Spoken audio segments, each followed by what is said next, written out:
संत कबीर जी कहते हैं कि प्रभु का ध्यान, सुमिरन, भजन, कीर्तन और आत्मचिंतन ही परम सत्य है, बाकी सब झूठ है। आदि अंत और मध्य के विषय में विचार करके सब देख लिया है। सुमिरन के अतिरिक्त बाकी सब काल के चक्रव्यूह में फंसे हुए हैं। कुल की मर्यादा के मोह में पड़कर जीव पतित हो गया, अन्यथा यह तो हंस स्वरूप था, किंतु उसे भूलकर अधोगति में पड़ गया। उस समय का तनिक ध्यान करो जब चार पैरों वाला पशु बनकर आना होगा, तब कुल की मान मर्यादा क्या होगी।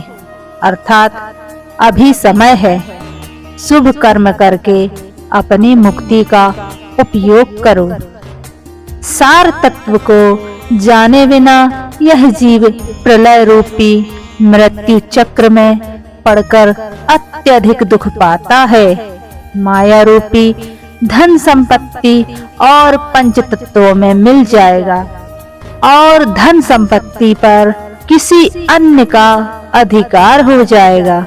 अतः काया और माया का अर्थ जानकर उचित मार्ग अपनाएं। गुरु बिन माला फेरना, पूजा पाठ करना और दान देना सब व्यर्थ चला जाता है।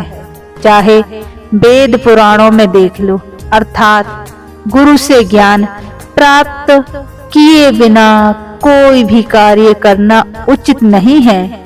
साधु संतों का दर्शन महान फलदायी होता है। इससे करोड़ों यज्ञों के करने से प्राप्त होने वाले पुण्य फलों के बराबर फल प्राप्त होता है। संतों का दर्शन, उनके दर्शन के प्रभाव से एक मंदिर नहीं बल्कि पूरा नगर पवित्र और शुद्ध हो जाता है। संतों के ज्ञान रूपी अमृत से अज्ञानता का अंधकार नष्ट हो जाता है। साधु को वैरागी और संसारी माया से विरक्त होना चाहिए और गृहस्थ जीवन व्यतीत कर रहे प्राणी को उदारचित होना चाहिए। यदि ये अपने अपने गुणों से चूक गए तो वे खाली रह जाएंगे, उनका उद्धार नहीं होगा। माला पहनना और तिलक लगाना तो वेश धारण करना है, इसे वाहे आडंबर ही कहेंगे। राम भक्ति तो कुछ और ही है। राम नाम रूपी आंतरिक माला धारण करता है, वह अपनी पांचों इंद्रियों को बस में करके राममय हो जाता है। यह प्रेम रूपी घर अधिक ऊंचा और एकांत में बना हुआ है। जो अपना सिर काटकर सतगुरु के चरणों में अर्पित करने की सामर्थ्य रखता हो, वही इसमें आकर बैठ सकता है। अर्थात प्रेम के लिए उत्सर्ग की आवश्यकता होती है। मैंने संसार के सभी रसायनों को पीकर देखा, किंतु प्रेम रसायन के समान कोई नहीं मिला। प्रेम अमृत रसायन के अलौकिक स्वाद के सम्मुख सभी रसायनों का स्वाद फीका है। यह शरीर में थोड़ी मात्रा में भी प्रवेश कर जाए तो संपूर्ण शरीर शुद्ध सोने की तरह अद्भुत आभा से चमकने लगता है, अर्थात शरीर शुद्ध हो जाता है। जब तू बुरे कार्यों को करता था, संतों के समझाने पर भी नहीं समझा, तो अब क्यों पछता रहा है।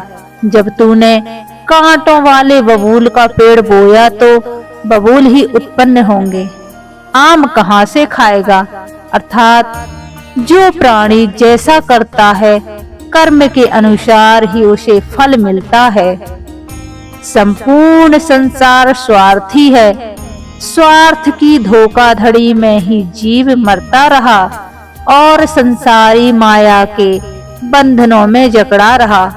तुम्हारे कुल की लज्जा तब क्या रहेगी जब तुम्हारे शव को ले जाकर लोग शमशान में रख देंगे। दोस्तों, अगर आपको ये वीडियो अच्छी लगी तो प्लीज वीडियो को लाइक करें और हमारे चैनल को सब्सक्राइब करें। वीडियो को फुल वॉच करने के लिए आपका धन्यवाद।